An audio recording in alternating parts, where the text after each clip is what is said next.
Hello, everybody. Which is just us. Hi, everyone. Nice to see you. But Ow, ow, ow, ow. I am so glad. Welcome to another episode of Dualistic Unity Real with Jackie and Amanda, live 4 p.m. Eastern Standard Time today on Friday, December 8th. And it's a day. It's a day for sure, and I'm barely keeping it together. Yep, it's definitely a day for sure. That we can all agree on. I'm excited to be here today. I'm feeling in a silly, goofy mood a little bit. I'm feeling a little bit more lighthearted and um like giggly about things. I know sometimes I can come on here and be like, I don't know what's going on. Please turn it off. This is so much. But today I'm feeling like I'm just laughing my way through it. I'm dancing through it. And yeah, I'm coming up on the last weekend of my yoga teacher training, so I'm just like really excited and grateful and like reflective a lot, but also like stressed out a little bit. um but all good things. All good things. Or at least I'm enjoying myself right now. I don't know where they're going. I never do. But as long as I'm having fun right now, it's all that really matters, right? Mhm. Oh, yeah, absolutely. Because I know the people who have a life that I used to envy greatly. And when I got a chance to talk to them about their life, they still are going through the same challenges, right? So I thought, they're so wealthy, they have all this opportunity, they have a greater capacity to influence their direct experience. And they were still struggling with insecurities and, you know, uh, that lack of fulfillment, and they had all the things that I thought provided that.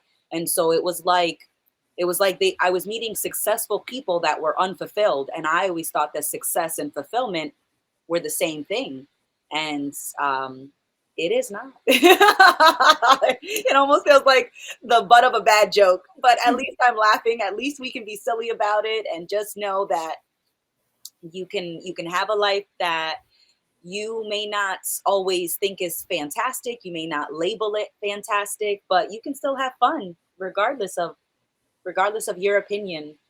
You can still enjoy what is available, what's there. Yeah.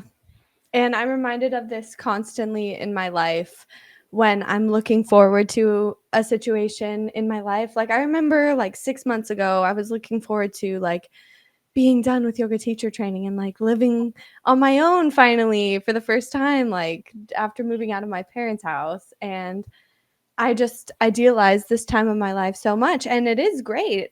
Yeah, I'm loving it. But you always do taste the like bitter aftertaste of expectation Mhm. because like why am I making why am I constantly making these like false promises to myself or something that like, oh yeah, like once I'm there, then I can relax, then I will be fine. Like I just have to get there. But no, it's just the process of it happening, and that's going to happen however it is going to happen. Yeah. And attaching to expectations about outcomes is only ever going to lead to disappointment because you just can't know. You can't know the future ever. And life is always just going to be this, I feel like. It's like just an equal mix of both. You know, all different flavors are on the table, all experiences are available to you. And, you know, different ones are going to pop up at different points in time in different situations. And you can't control or change them once you're faced with them. So your only real option is to tense up or to relax and accept it and then just deal with it. Because that's just how life's going to be. And you're going to just have to keep dealing with reality, even though you wish you could continue to live in your dream world about how you think the future is going to be amazing, or even if it's a nightmare, thinking about how it's going to be doomsday, like eventually you're still going to have to face that day. And you're actually only really setting yourself back by overthinking and doubting and just not having faith in yourself. Like you're like putting one of your hands behind your back and making yourself less able to deal with the situation because you just don't have the mental capacity because your brain is just going crazy in there. And you don't have to live like that. Like you can just disempower those thoughts by being like, you don't know what you're talking about anyway, and moving the fuck on. Mm-hmm. Yeah. Yeah, it's absolutely true. It's it's humbling. It definitely feels extremely humbling when I think about all the stress that I put myself through that I didn't have to. I'm like, oh, what the fuck, Amanda? But then I laugh because I'm like, but rainy days help me appreciate sunny days.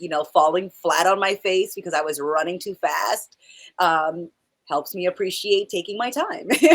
So as much as I want to curse past Amanda for her lack of wisdom and her poor decision making, it's like, no, I it was a part of the learning process. Just like when we think back towards learning how to walk, there was no way to learn how to walk without the stumbling, without the falling, without um, you know, kissing the floor, without, without a first date. It was like, oh my goodness.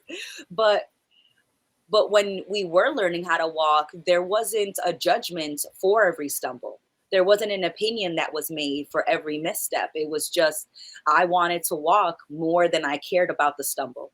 And so I didn't focus on the stumble. I didn't focus on when I fell flat up. I focused on where I wanted my attention to be, and where my attention was in that moment was in moving from point A to point B and in walking.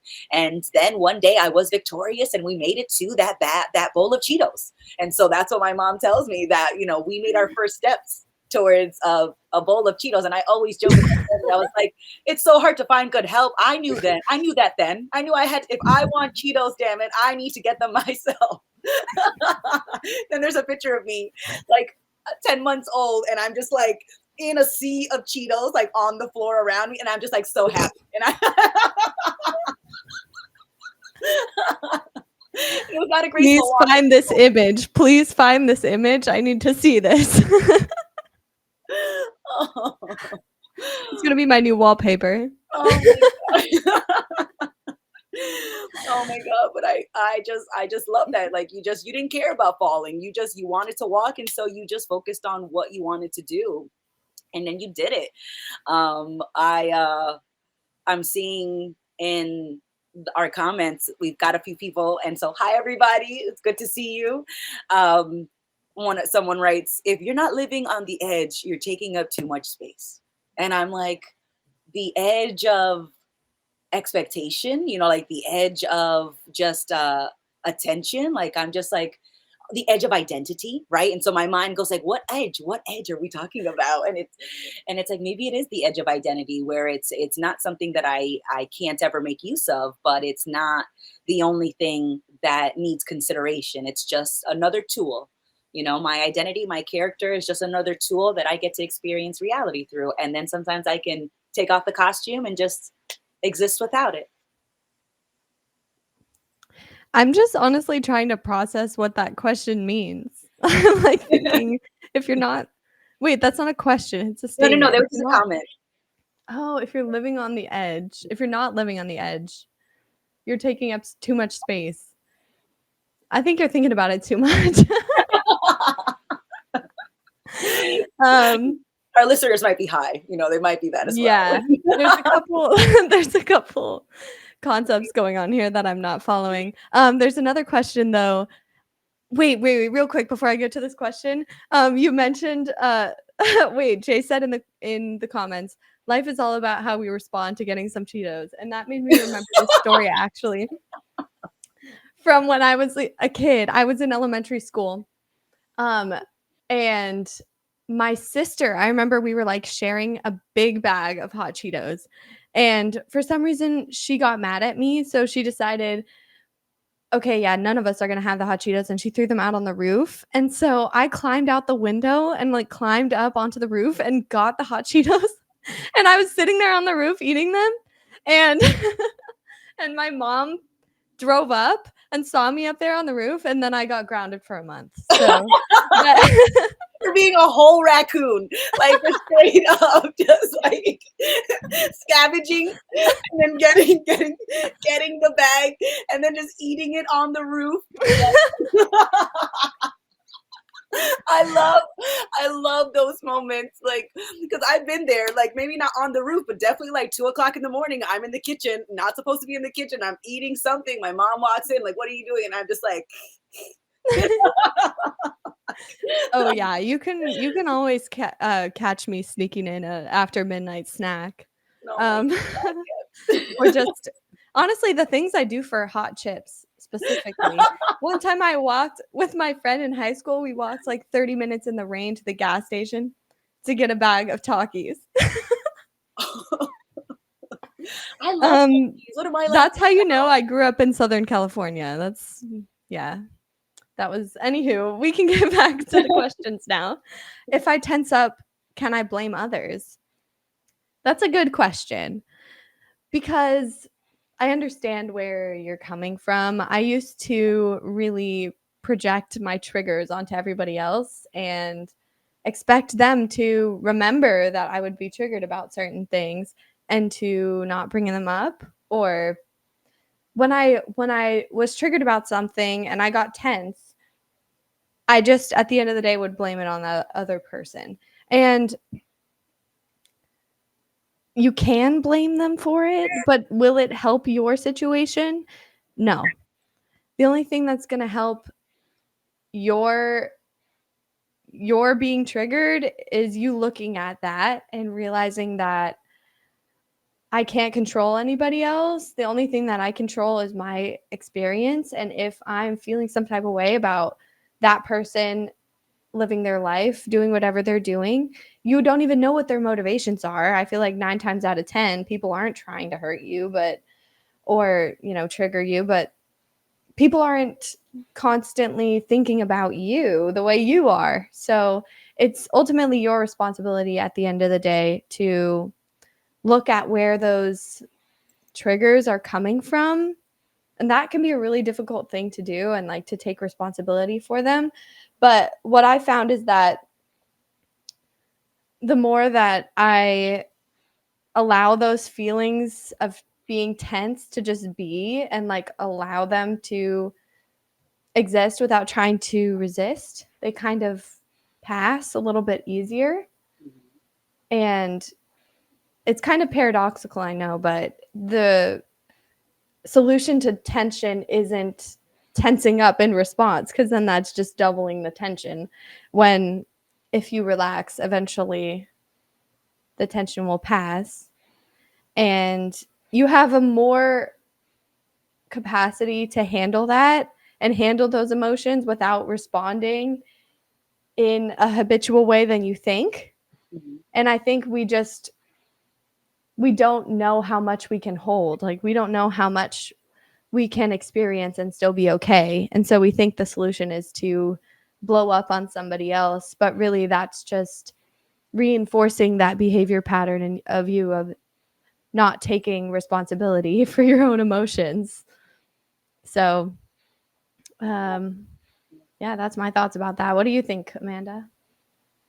I resonate with a lot of what you're saying, that it's passing off the responsibility for how you feel to someone else, and and and then pretending that you're powerless to that, like someone makes you feel sad or someone makes you angry. It's like they don't. You just happen to think that things should be differently, and in thinking that it should be different, you're upset that it's not different. And and it's not that, or it's not only that. So you can absolutely blame anyone else, but that doesn't change the situation that you're blaming them for.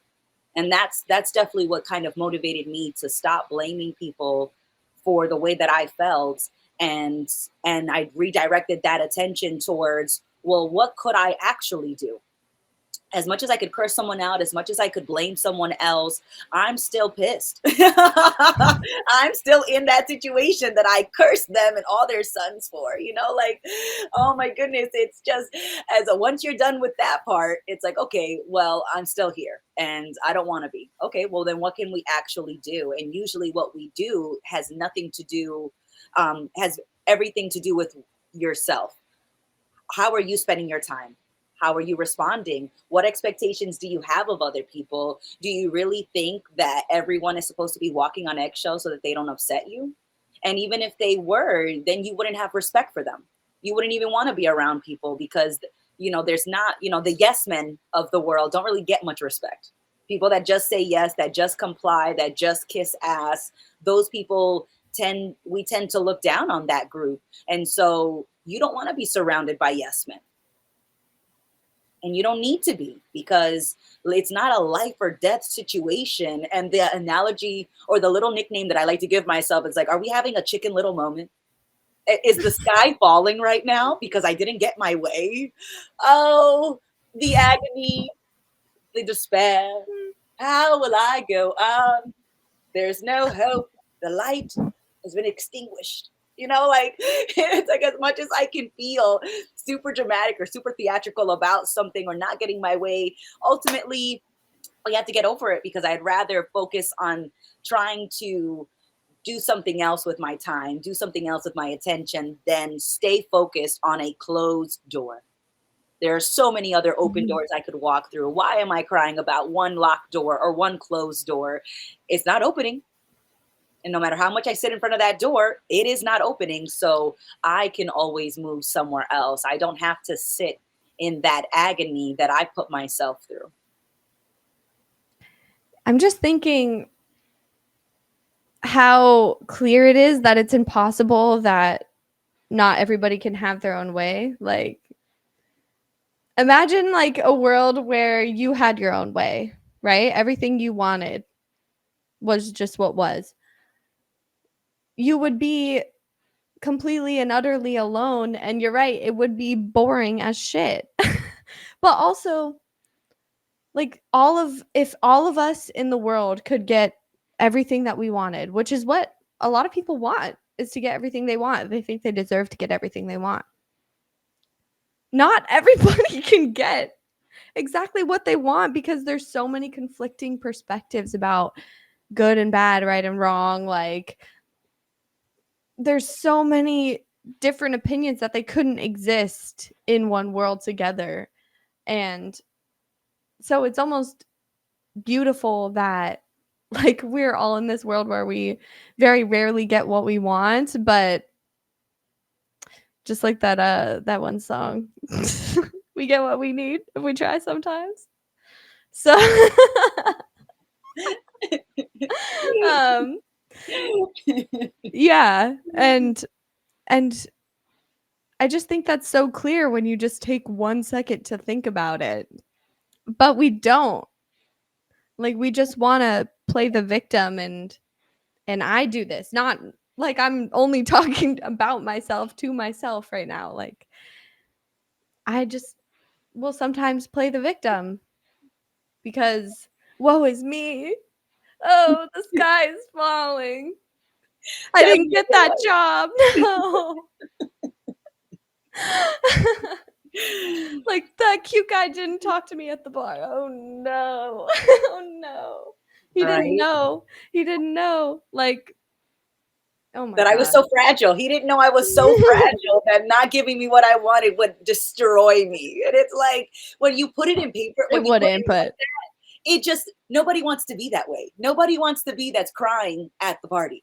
Like, nobody wants to be the person who is like just a spoiled brat, because you don't like interacting with that person. You don't like interacting with the person that thinks that not only should they get what they want, but you should like giving them what they want, even if it conflicts with something you want. And it's like, I'm sorry, is happiness like am I a slave to happiness? Like to the experience of happiness that like I have that I will get to it at through all means. It is not required. And so I laugh. I laugh at the times where I am, you know, upset that I didn't get my way. And I'm like, all right, Princess Penny, it's, sorry that you don't, that you're not the center of everyone's world, that people are not revolving around you. And so I have my little crybaby moment. And then I have my, all right, time to wrap it up and move on to something else. Let's pivot. And so as much as I love getting what I want, I'm in a place now where I don't want to get what I want at the expense of others. And what I mean by the expense of others is I don't want to get what I want knowing that I am disregarding on purpose other people's feelings, other people's considerations. It just doesn't feel as satisfying to do it in that way anymore. We did have another question, how to overcome self doubt and anxiety when it comes to learning a new skill or subject. I love this. And you just are like wrapping up a yoga teacher training class. So I feel like, Jackie, over to you. Amazing. Caught the ball, as Amanda would say. Yeah, great question. I would say it's not about overcoming the doubt and the fear and the judgment, because you can do it with all of that still there. It's just about realizing that the thing that you're doubting isn't what you are. That's the idea of yourself. That's based on your one limited perspective and your life experiences, but they're not objective truth and they don't predict what you can do at all. Take Yeah, like for example, I'm doing this yoga teacher training and I am currently dealing with a lot of doubt and anxiety. I have like my final teach on Sunday where I have to like teach an hour-long class, and I'm thinking about all different types of hypotheticals. Like I definitely, the doubt is still there, but I'm realizing that I can only ever deal with that moment once I'm in it, and that even if I'm going through it and I'm uncomfortable, I don't really know how it's going, and the only way to learn is just through that fire of uncertainty and discomfort. So, it's just about realizing that you can feel all those things and still do the thing. Yeah. Yeah. Yeah, I like that. It's it's remembering too that you're not going to have the same experience of someone who has been doing that same skill for 10 years. And I almost feel like there's this this master bar that I expect myself to reach to some degree on day one of training. And if I'm, let's say, learning how to cook a pot of white rice, and I burn it, I judge the fact that I burned the rice. And I'm like, of course we burn rice, when we're first learning how to make it. Like of course that's a high possibility of happening. It's not that I'm going to have that sensitivity to know, oh, I see the water has shifted, oh, I see the bubbles, I see, okay, 10 more minutes. I won't have the sensitivity that would come from doing that same task of 100 times when I'm doing it the first 5 times or 10 times or 20 times. It's but I feel like it's so easy to judge yourself. Like you should be as smooth and as hiccup free as somebody who has done that same task 1,000 times. And you're judging yourself on that when you're learning, and it's, no, I don't expect to paint like Van Gogh when I just pick up a paintbrush and I cover a few canvases. No, I do not expect to, you know, be able to deadlift 300 pounds in like the first month of powerlifting, right? But somehow that seems obvious, but it doesn't seem so obvious when you start a new job and you're at that new job and you judge yourself for not having the perfect first month. That's where it doesn't seem as easy to be like, oh, of course it's month one. It's going to be a little rough. We're going to have some rough edges that we're smoothing out. And And when I think of masters of a certain subject or a certain skill set, it's that it's not that they never make mistakes, is that they know how to respond to their mistakes so fast that it almost feels like they didn't make the mistake. You ever heard when somebody is dancing on stage or performing on stage, and the advice is, when you mess up, don't pay attention to the fact that you messed up the lyrics. Don't pay attention to the fact that you messed up the choreography. Keep going. The show Mhm. must go on, right? And it seems super obvious in theory, but then you're on stage and you mess up the lyrics and you think, oh no, I messed up the lyrics. So what? Get to the part where you remember the next verse and sing from there. Remember the Mhm. next piece of choreography and dance from there, because the more you focus on the misstep, the more everyone else does. But if you don't focus on that misstep, no one else will, and we'll be moving and grooving to the next step, and we won't even know that you messed up. You'll say that at the after party, and people will be like, I didn't even notice. And it's because you didn't hold on to that misstep long enough to make it the main focal point for everyone else to see. That's a great point. Like we always hype me we me always hyperfixate on my small little missteps, and this reminds me of when I used to have my piano recitals because I grew up playing the piano, classical piano. So like very detail oriented, and performances would always scare the shit out of me because I wanted to be perfect. And I realized there were many times that I messed up during my performances. Sometimes where I messed up and just kept it rolling and like kind of stumbled my way through and then picked it up again. And even if I thought it was like extremely rough, like nobody noticed afterwards. But there was also one time in particular where I was playing and I completely forgot. I completely blanked. And I got up and walked off stage, and it was humiliating because I leaned into that like moment of hesitation and I was like, shit, I don't know, like I'm done, I guess. And Stick a fork so in me. from my experience, it's yeah, the show must go on. I learned that in theater as well. Like if you forget the line, make shit up. Yes. Just just and the other people will have to respond. Mhm. Um but but in general, in terms of our performance, the performance of life, I guess, which it's not a performance, but sometimes we feel like we're in situations where we're performing. And you're right. The sign of somebody who is a master or like has been doing it for so long because they know they're going to mess up. It's Mhm. just like they don't have shame about it. They're like, for example, my yoga teacher, she's amazing, incredible, has been teaching for like 25 years or something. Like she'll like mix up her rights and lefts in class or Yes. like will mess up the flow. And like I love how she just owns it and she doesn't apologize. She's just like, lift your right leg up, left leg high.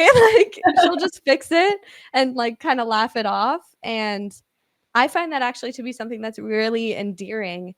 And when I see people, honestly, in any sort of field, stumble and then get back up with grace, it's like, wow, like that honestly says more than somebody coming in and having a perfect performance because there's humanity in it. Like you can relate to them, you can connect to them. And it's a reminder to everybody else that you don't have to be perfect in order to do what you love, in order to be great at something. You don't have to be perfect. All you have to do is invest your time and be willing to face that uncertainty, be willing to face that fear of falling flat on your face. Oh, that was a lot of alliteration. Love it. In order to fly, you have to be willing to fall on your face a lot of times. And just knowing that you're going to be there with yourself on the ground and you're going to pick yourself back up and you're going to do it all over again because that's what life's about, right? It's just pushing outwards, seeing what you can do and trying to enjoy the experience. It's not about getting anywhere, it's just about deepening your experience of now. And I feel like my hobbies and things that I've gotten into have really helped me deepen that relationship. And it's not about going anywhere. It's just about being there and doing things for the sake of doing them. Mhm.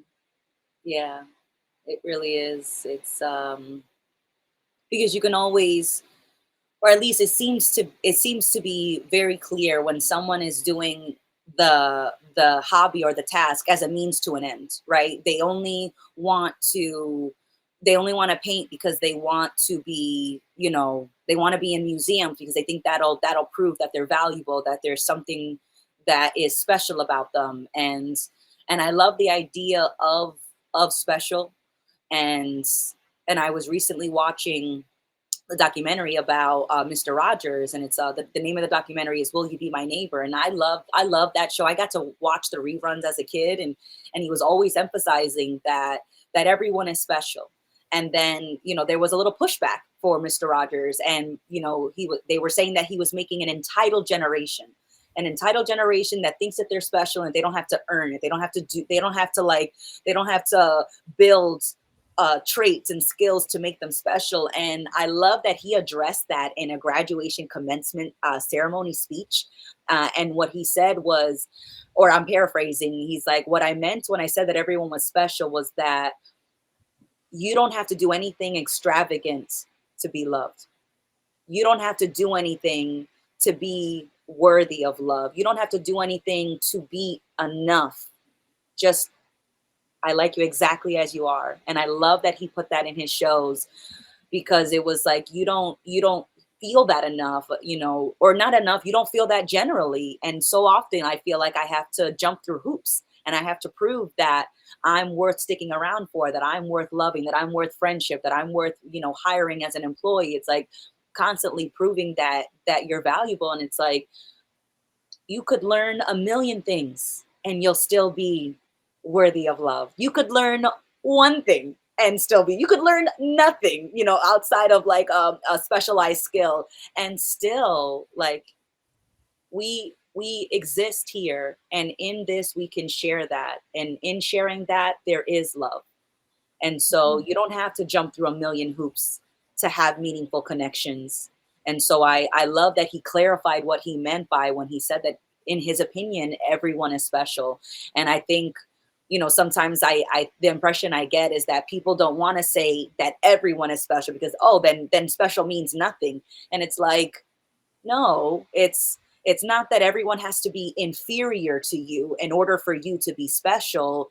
There is just an inherent special quality about existence, about life. There's a magical property to life, and we all exhibit that. I love the phrase that I heard, which was, life is the dancer and you are the dance. So there will never be another Jackie dance. And life is dancing it. And so it takes it apart. It feels like it makes it seem like my life is just one expression versus my life being this life or death battle scenario that I'm forging against, everything and everyone. Oh my god, Amanda, that blew my mind. That blew my mind. The life is the dancer and you are the dance. I wrote that down. I'm going to use that in my class on Sunday. I hope you don't Do mind. it. No, absolutely. Quote I my didn't. There's no plagiarism here, madam. That is not mine. Please feel free. Information is meant to be shared, and I love clever lines like that. You take it and run with it. That's very true though. It's like everybody has the dance that they are, the specific nuance, their essence. Like their essence. Everybody has a unique like signature Right. energy, like you can't say what it is, but everybody has a different one and when you're experiencing it. And none of the other bars that we use to measure ourselves they don't actually exist. Like they don't mean anything in terms of your happiness, your peace of mind, right? Because we assume that getting to the top of these bars, these illusory comparison mechanisms that we create societally, we think getting to the top of the mountain is correlated with happiness, or it predicts happiness, but it just doesn't. And the only thing that is real is like experientially, and everybody is special. You're right. Everybody is special in the sense that they're different in their own unique way, because I don't know, the universe can't make two of you, you know? Like it's always going to be slightly different. And and everyone is special, but special doesn't mean like better than everyone else. It just means unique, never seen before, unprecedented. To The be unprecedented Amanda and Jackie. determined. And that doesn't mean egoically, like it doesn't mean that we're better than you, because also you have never existed before and you are something special and unique, and you have something that I could never have, but I also have something that you could never have. And that's kind of cool, but we compare ourselves and think about what we don't have 90% of the time, rather than thinking about what we do have, or like what we are interested in, what, you know, the flavor that we bring to our life. Like that's what we do have influence over, you know? But we often like hyperfixate on all the things that we're not, or all the things that we can't control, almost as a means of avoidance of all the things that we know that we can control. And it's almost easier to push off that responsibility and become a little bit cynical, being like, I don't know, you can like develop this hard shell where you like judge everybody else for expressing themselves because you're too afraid of expressing yourselves. And I think that's like a epidemic, especially in my generation. Everybody's so afraid of being cringe. And it's like the cringiest thing is pretending that you're not cringe, to be honest with you. Because we all are, and we're all beautiful, and we deserve to be able to embrace both of those aspects of ourselves, Mhm. because it's who we are. Like we shouldn't have to feel ashamed about what we are. Just it's what we are. Mhm. And the only reason we have issues with how other people are is because we're not cool with how we are, and we're not okay within ourselves, and so we have to make that everyone else's problem. Yeah. And we pretend that that doesn't make it the biggest problem for me, for the person that is saying it's everybody else's problem. And it's hilarious that it feels from a perspective that it's easier to push the responsibility for your feelings onto someone else, but it's brutal to live that way. It's that for me that doesn't seem like the easier choice. It may feel unpleasant now, but or something may feel pleasant now, but really it's shooting yourself in the foot. And then, because you think about fire, right? People may think that fire is something that is dangerous and something that needs to be controlled and it's something that is scary. But there are natural forest fires in California that literally are the catalyst for new life to grow. And so something that you can view as destructive and ugly and scary is also something that is beautiful and life enriching and just a part of the cycle. It's you life is still beautiful even if it doesn't feel beautiful, even if you don't want to say it's beautiful, even if you don't agree with it being beautiful. It is still more than just my perception of it. It's still more than my opinion of it. And I feel that way more so now because I've changed my mind so many times. And I've been like, I've had such a strong stance on one side. And then I changed my mind and went to the other. And I was like, well, what the hell was I thinking when I was on that side of the scale? And it's just I want to pretend that I know for sure. And I never have. And that's okay because despite not knowing, I still had many experiences that I treasure. and I was guessing and assuming, and I got to experience those wonderful moments. And there are moments that I was so sure would add to my quality of life that blew up in my face and were, you know, difficult and challenging to experience. And so when I have thought I knew what was best for me, I have been both right and wrong. When I didn't know what was best for me, I have been both right and wrong. And so it's just taking the pressure that I don't need to know with absolute certainty, with no doubt, that I can still have the fear and the doubt and the anxiety, and I can still move forward, and I don't have to focus on that fear or that anxiety. um, I love that Ray is working on a chat GPT bot for Dualistic Unity.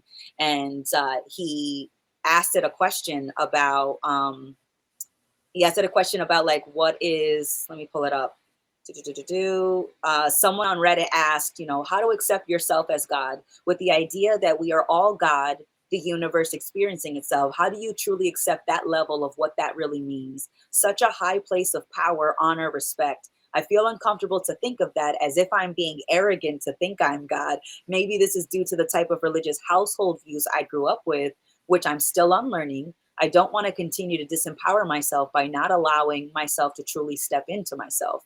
And our chat GPT responded, accepting oneself as an embodiment or expression of the divine, or as the universe experiencing itself, can indeed be a profound and challenging concept to integrate, especially if it contrasts with the religious or cultural beliefs you were raised with.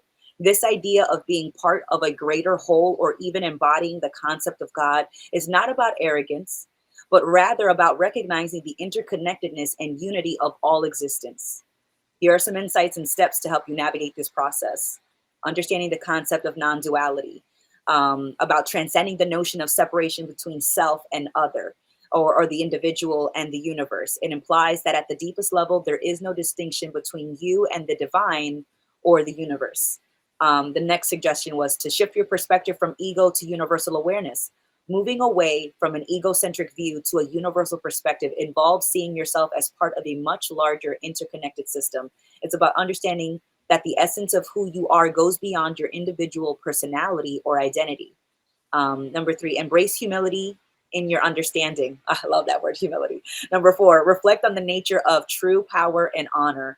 The feeling of power or honor associated with being one with the universe isn't about dominance or superiority. It's about the responsibility and recognition of your ability to influence and be influenced by the interconnected web of existence. Oh my God, I love our chat GPT. And this is only the beginning. This is only version one. And it's just, I love that we're designing a robot to like help you burst your bubble. Yeah, I love how, like, concise it is, because That's good. sometimes when, like, these considerations are all in there, like, spinning about, and, like, I remember some of them sometimes, but it's, like, nice when you can ask it a direct question and it, like, reminds you of all the shit that you needed to be reminded of, Mhm. or just things that put it into perspective for you. Um, but yeah, that's amazing, and I definitely feel that Reddit user with that question. How it feels like a lot. It's a big shift for sure from seeing yourself as just the ego character to understanding that you're not just the and it's always been that way, but you just haven't been aware of it. And that doesn't mean you're not your ego character. It's still part of you, but it's not all that you are. And the perspectives that we develop through our separateness, through our ego self, they're not they're not objective reality. They're just an experience through a specific perspective, because if we really are the whole, if we are what is, obviously, because if we don't ask the question, we're just already it. We're already it when we shut the fuck up, right? We're already it when we shut the fuck up. But yeah, it's funny. We're like, how do we accept this conceptually? It's like You don't have to. You don't have to. You're already it. But Mhm. No. um I guess a lot less suffering can come in when you are able to, when you do recognize that, because you're like, yeah, I feel vulnerable. My ego self feels vulnerable, but I know that at the end of the day, the reality of me is going to be fine, Hmm. right? Like it's kind Yeah. of accepting your own mortality, accepting your own vulnerability, surrendering to what you can't control, and then you can really give a lot less of a fuck and make a lot more use of your time and energy because you're acting as God.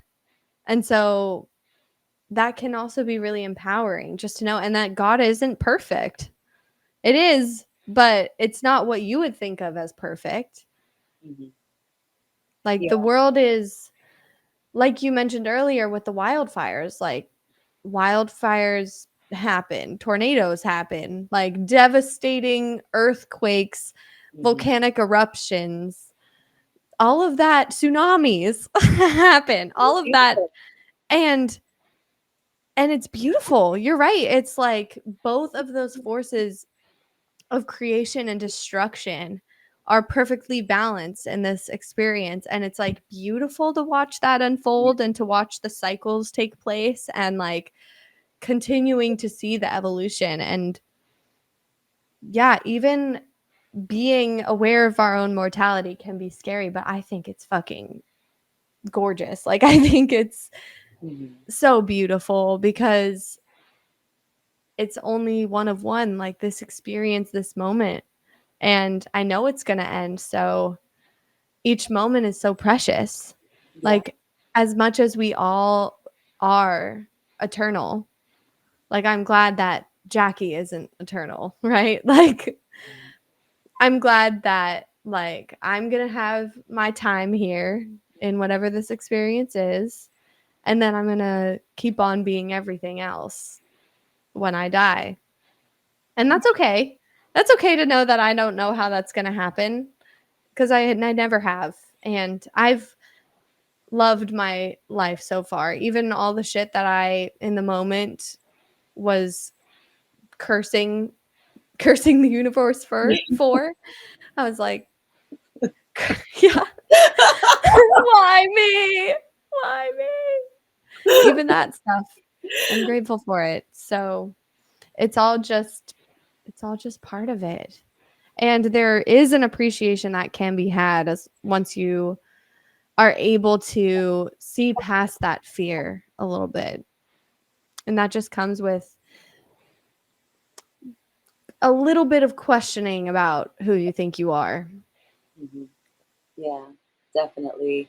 I love that question. I'm so glad that the community is contributing the questions that we're all thinking about. And so, how do I accept that I'm God, the universe experiencing itself, and do I have to be weary of the arrogance? And it's like it reminds me of the same thing of being special, right? Like you the being feeling arrogant and feeling like I'm God usually go together if I also don't think that everyone else is God.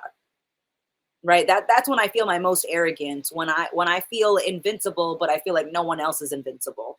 And but but when I've had that genuine feeling of being like an invincible, unstoppable force, it's always been when everything has collapsed around me and I forged on and I kept going and I rebuilt again. And so I'm not worried that the rug is going to get pulled out from underneath me again because I know how to stand back up. I'm not afraid of falling because I know how to stand back up. I'm not afraid of starting over because we've started over a million times already. And I'm not the only one. You start over every single moment. You've started over in relationships, in jobs, in learning, in developing your character and developing your experience. Like you start over in every moment. Every moment is a blank canvas. So why are you so scared about starting again? All you do is start anew.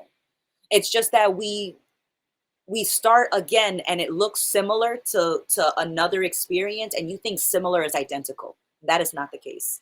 I don't care how many times I come home. It is always a new experience when I'm coming home.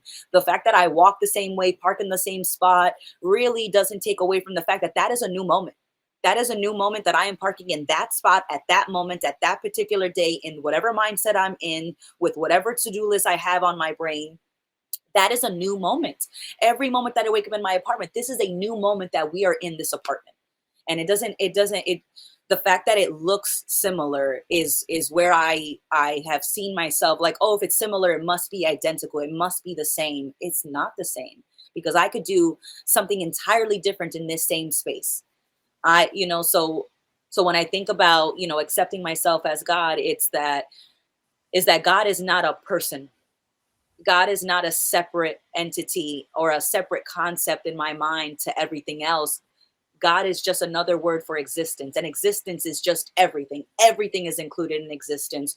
So it's hard for me to feel arrogant about feeling like a expression of God or an expression of the universe, in the same way that it feels foreign to feel arrogant and feeling special when I know that everything is special. Everything is existence, and every bit of existence is special, regardless if I like it or don't like it. And so it's getting harder to feel arrogant when I'm feeling less separate. Yep.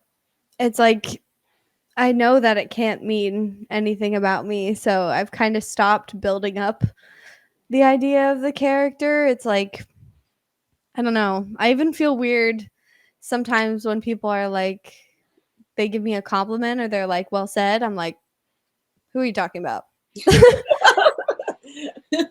Who are you talking about? And I get where it's coming from, but Yeah. yeah, everything has its place. God is existence. You're right, and that includes non-existence, because if non-existence exists, then it exists Yeah, right. and it's included in existence. And that Got includes it. every every spectrum of duality you can think of. Like, I think we just want like only one half of this dualistic universe to exist because it's what makes us comfortable. But the reality is that both of them exist and change is always happening.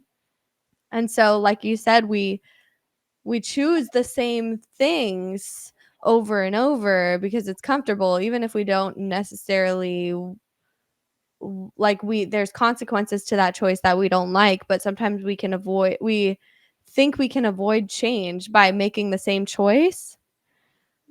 But in reality, things are still changing and that pattern is just getting more settled in. You're reinforcing it and you're exacerbating the suffering that you're going through because of it. And so every single moment is a chance to start anew. You don't have to wait for the new year. No. You don't have to wait until something falls from the sky. You don't have to wait for like a magical moment where you can finally take action.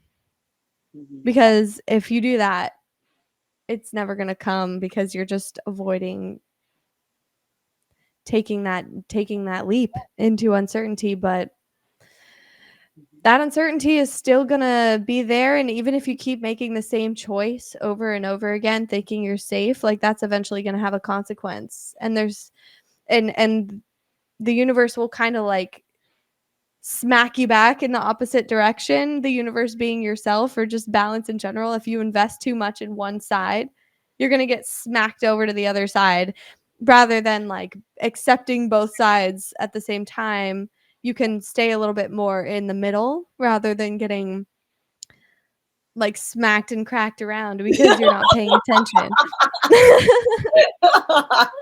Like, It's like friggin' WWE SmackDown when you're like that. Imagine that like being reality, and when you're not willing to take responsibility, your eyes are closed and you're in SmackDown and somebody's like the universe is just kicking your ass versus like if you're there and you have your eyes open, at least you can like maneuver a little bit and you can fight back. right. But like being a victim is going to get you nowhere in life. And in fact, it's going to make things way harder for you. So you might as well just take responsibility, and you'll find that once you do, it almost does feel like a superpower Hmm. because you can rise above almost like anything because it doesn't mean anything about you. And it's okay however you're feeling as well. Like, it's not about perfection. It's not about acting like God all the time, Yeah. Like, because why would God care how God is acting? no, but the concept that I see a lot is like God is a dick, man. Like, like from everything that I've seen, I was like, he's not a cool like concept. I'm like, so this creature, this right, this creature, this entity creates all of us, and then knows what we're gonna do, and then sends us to hell for what he knows we're going to do. I'm like, so the game is rigged, and this is the guy that you want to be like? This is the guy that has rigged the game, knows what you're going to do, gives you free will. That's a trap, right? In this game, that's a damn trap.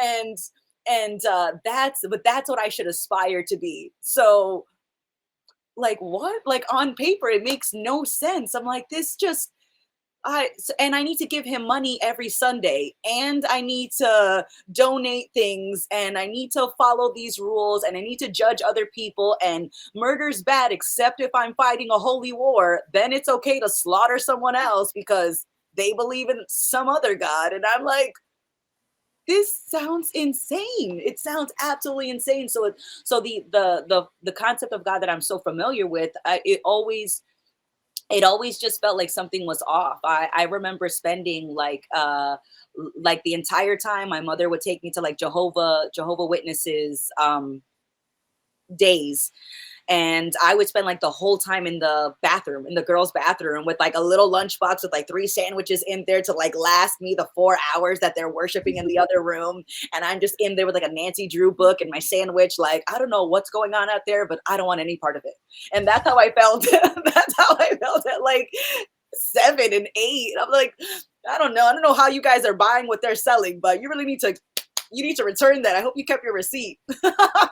Like, it just seemed crazy, and it still seems crazy. So I'm like, no, the concept of God being this separate thing that just is there to create and judge and condemn, but has these expectations that he knows that you're not going to follow, and then punishes you for an eternity for that, is like preposterous. That's just a bad bedtime story that we just keep telling ourselves.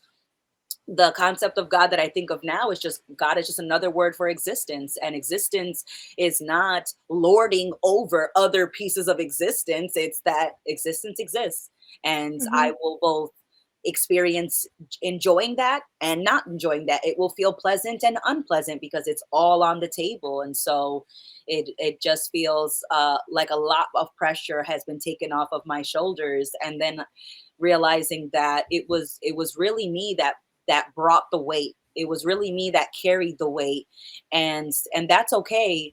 But I can also put the weight down, and then I can pick it back up. Because as we work out, as we pick up and drop weights, we gain strength, and so it feels like another beautiful part of this entire picture of existence. And I'm glad that I am in a moment where I'm appreciating it versus cursing the existence of existence. Right? It's like I'm making it about as easy as I can on myself by just not thinking things need to be different. You're right. Like, that is the experience of perfection, of heaven, is letting go of any expectation, because then otherwise your experience just is what it is. And that's obviously way easier said than done, but also it's not, because in any given moment you could just drop the weight. You can just sink in. And when you sink in, that's God. Like, the concept of God isn't aspiring to be something else. You already are whole and complete within yourself. And any process, I guess, that we're going through. Like, we think we need to be adding more to ourselves, but really, I think this is all about removing the layers to see what's already there underneath and to feel like we can let that see the light of day, just knowing that we're already enough. We're already whole. We're God, whether we think so or not. So, like, we can relax. We can relax a little bit. That's all that we need. Like, we are going to go through shit, and that's okay. We're getting stronger. We're getting stronger, and we're able to move through this experience and be the dance. And rather than hyper fixating on the dancer, we're like, at once we are the dancer, but we're not nitpicking every little step. We're like paying attention to what's going on in the whole room and with the crowd and with the music, and we're allowing ourselves to be part of that and interact with it. And it's way easier to do that when you're not judging yourself so hard. And then things just kind of seem to happen and align and unfold perfectly in front of you, and you're like, how is this all working out? Like, I'm literally just being myself. And it's like, oh yeah, it's because that's what you've been trying to do this whole time, and you've been creating resistance, you've been putting on the brakes. But like, being you is the most natural thing to you, and you can just let it flow. It's okay to let it flow. And wow, yeah, I keep saying this, but I swear every time when we get to the end of these episodes, it's like I start as like this. This is kind of a gross metaphor, but like a clogged pipe, like when I'm quiet, I just have all these like thoughts or like insecurities or emotions that are bogging me down. And like when I start speaking, it's a little bit distorted, it's a little bit but then the more that I talk, like all that shit gets worked out. And then I feel like I really settle into a point where I'm flowing with it. And that happens like every single time I talk with you, Amanda. I feel like we can just go on and on for hours, and it's always going to be fun, and there's always going to be something else to talk about, because we could literally talk about anything in this existence, and it exists within us. So it might have something to teach us. It could be a symbol, it could be a metaphor. There's so many things that we can draw from. I love it. And yeah, it's The, just great. in the comments, someone writes, "Dualistic Unity, unclogging our pipes in public." And I love it. And I love it because we are. And as you were saying, I was like, yeah, but every analogy, like we want a different analogy. It's, sometimes I feel like a closed fist. And by the end of the conversation, I feel like an open palm. Like there are so many analogies that are all saying the same thing. We're going from tense to relaxed, from stress to peaceful, from caught up to free flowing, clogged and unclogged. Like we're always saying the same thing, that life doesn't have to be as stressful as we make it. And this brings me, I love our chats, and I look forward to them, and I love laughing with you and chatting with you. And I'm like, if this is how I'm spending eternity, good job, Amanda. Like, we did it. Like, like, I love it. And it reminded me of a Dr. Seuss quote from one of his books, where it was like, um, and I'm paraphrasing, he's like, be yourself, because the people who mind don't matter, and the people who matter don't mind. And I always loved that phrasing because it always made so much sense. Like, I have definitely been called a weirdo, both to my face and behind closed doors, from people talking about me to other people. And my closest friends love that I'm weird. They love it. We're not denying the weirdness, check, absolutely. But it's not a problem for the people that enjoy hanging out with me. So the people who don't like my weirdness don't matter to me, because I don't put any weight on their opinion. I don't put any weight to how they perceive me. And the people who matter the most to me don't mind my weirdness at all. And so I don't need to be normal. I don't need to be weird or anything. I'm just being myself. And the people that resonate with that are gonna want to stick around. And I I definitely I'm gonna pretty much just say, like, one of the insights that I had early this year that I cried about was just that for a lot of my life, I tried to make myself good enough for someone else to stick around.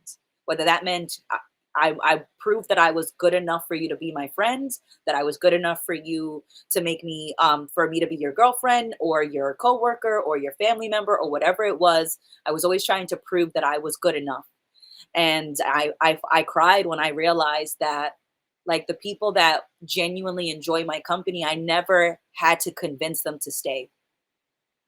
Like, I never had to convince them to stay. And so it reminded me and taught me that for anybody who wants to stay, that chooses to stay, you never had to give them a reason. They made that choice for themselves. And it feels way better, or it feels way more special if I am surrounded by people that chose to stick around or chose to hang out with me all on their own and had nothing to do with me manipulating them, me convincing them, or me proving that I was good enough to stay.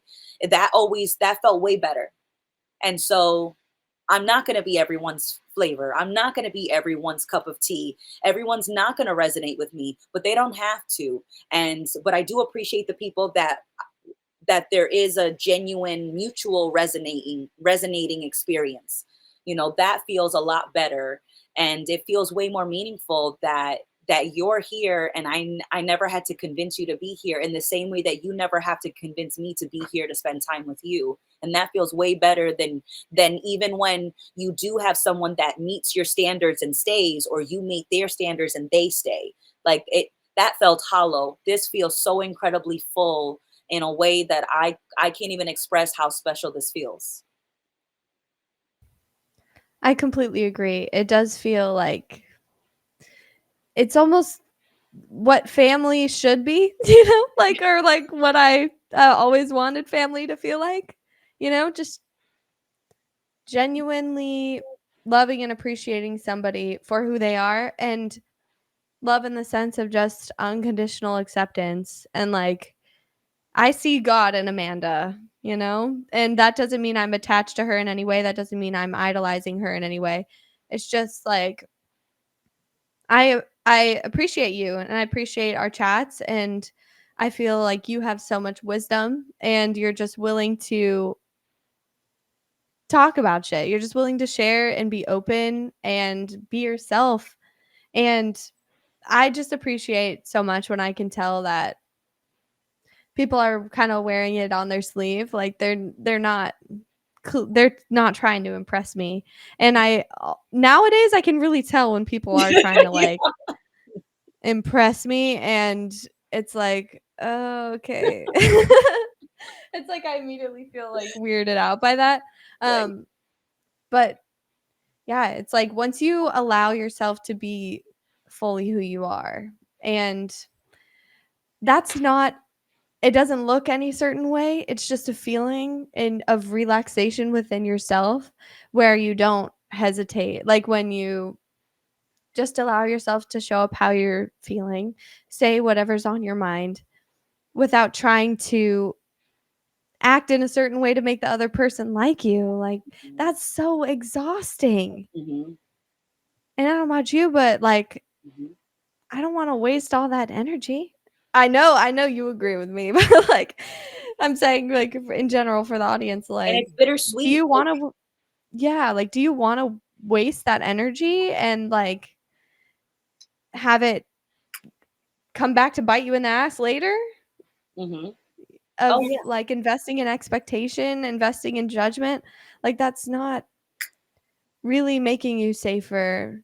So like, as much as we feel resistance to just stepping into our authentic self and speaking our mind and sharing ourselves vulnerably, yeah, like I get that it's gonna shake shit up and it's a lot of stuff is gonna change, but like that's the change that you want. Like, deep down, you want to be the fullest expression of yourself. Yeah. You don't wanna hang out with people who don't see you or appreciate you for who you are. No. Nobody likes that. Like, we feel alone in our relationships when we're trying to be something because we know deep down that's not what we are.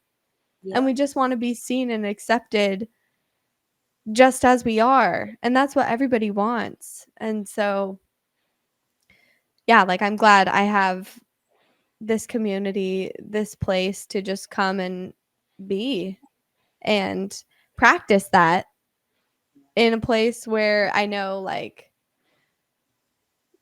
it's acceptable. There are not many places where, like, people are willing to be this vulnerable. So, I just really appreciate having this platform and just also having this time with you, Amanda, and with everybody we talk to. I find everyone so insightful and so I resonate so much with everyone's experiences because we are fundamentally having the same experience. And if D is anything, we're just a place where you can come to talk about it and we'll get it. You know, we get it. Yeah. Yeah. Yeah. Absolutely, Jackie. I definitely I see you as life, as God, as existence. It's a beautiful dance. It is a beautiful just a beautiful expression of everything that you've experienced and everything that you create. And so it is a lot of fun to watch you do your thing. It is a lot of fun to chat with you. I am very much inspired by the way that you are, Jackie. And so I feel very lucky. I feel very privileged. And, when we talk about certain things or certain topics and it's going to be situations where you're going to have more experience than I am and I'm going to have more experience than you in certain topics, but none of that matters because all of the lessons are shared. All of the experiences are valuable and meaningful, and I love that. I feel like a wizard, and you and I are like putting our experiences together and like alakazam, we're like making these new things, and we're having these new insights, and it's just it's very fun to create existence with you and to live through it. So I love our community. I love chatting with you. I am very, very happy to be here. And so it feels like I hit the lottery. So it's so funny when we were just chatting before and I had said, like, on paper, my life is nothing. Like, I check almost none of the boxes that I thought I was supposed to check. And we've never been happier. So it's like, it doesn't matter if your life is impressive to someone else. Is your life meaningful to you with just you in it, with no one there, no, like. And so I love, or not love, but I love, not when someone is going through a hardship, but when they bounce out of that hardship and then they realize that that hardship meant nothing about them. Your house burns down, but thankfully nobody gets hurt. All the pets, all the animals, all the kids, everything gets out of the house, but all your possessions are gone. Is your life over because you don't have your favorite jersey, or you don't have your yoga mat, or you don't? No, because you are your life. You and everything else is just, it just adds to the life that you are expressing. And so it feels really good to remind each other of that in the DU community, that you don't need the community in the same way that you don't need your friends and your coworkers to always be there to be a cushion for when things don't feel pleasant. I tell my friends, I'm not here to make you feel better. I'm not going to make you feel better all the time. Sometimes I'm going to say something and you're not going to like it. But I'm not saying it to make you feel bad. I'm saying it because maybe I think there's a consideration that's worth considering. And so I'm going to tell you that regardless if you like me saying it or not.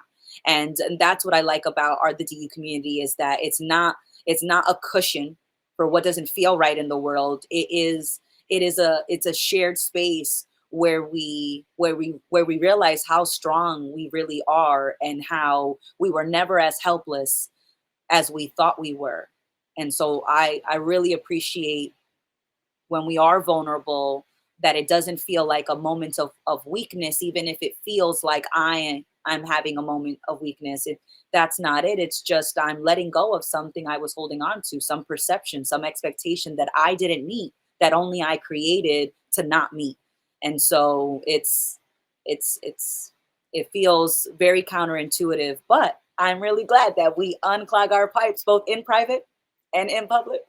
And I do actually have to go.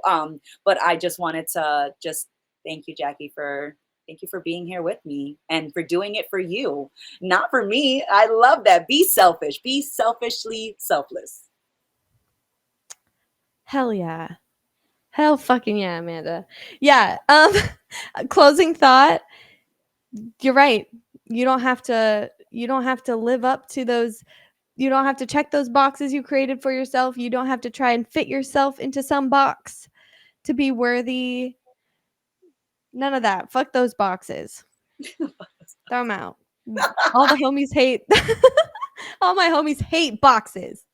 Be yourself, right? Just be you. Any Oh no. No, we've broken through. We've broken through. Amazing. Yep. Thank you for tuning in today, everybody. It's been the pleasure of a lifetime. And Amanda, I love you. I enjoyed this chat and I can't wait to do it again soon. Next Absolutely. week, to be specific. Same time, 4 p.m. Eastern, 1 p.m. Pacific Standard Time. We'll be back for another live stream of Do You Real. We've done so many at this point. I don't know how many this, I don't know which episode this would be, but it's I, one of them. I think it's better that we admit that we don't know. We don't know, and we're okay with that. So thank you so much, everybody. I love you, Jackie. I'll talk to you all later. Bye. All right. Bye, everyone.